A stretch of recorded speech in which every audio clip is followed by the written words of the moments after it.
personal protective equipment that are worn by healthcare workers is important because we have to protect the healthcare workers from getting the disease, and also, importantly, we have to protect them from transmitting the disease to patients, because patients come to the hospital for many different reasons and they may not have the Ebola virus. This equipment consists of a surgical gown with long sleeves. We also have a covering for the feet, and we also have a covering for the head, which covers the neck. We also have a shield around the eyes. They wear gloves so that they do not touch any bodily fluids of the patient. I will advise you to use gloves all the time if you're taking care of anyone who is sick.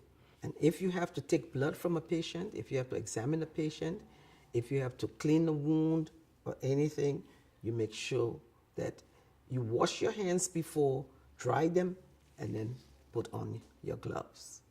It is very important for healthcare workers not to use the same glove on every patient. Please, you have to make sure that you change those gloves before you go to the next patient.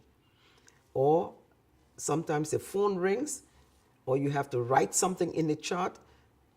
Please do not go with those same gloves, because that means you're transferring whatever infectious bug you have on those gloves, you're transferring them to your pen, to the tablet, to the telephone for someone else to come and touch. You have to be very careful when you're taking off your gloves, and you drop it in the disposable. Okay? Now I'm putting it on my lap because this is only a demonstration. When you go to take out the second gloves, your hand is now bare, so you don't want to touch the outside. When you come to take this off, you have to put your hands inside, not on the outside. Inside. That's why I took my right hand off first.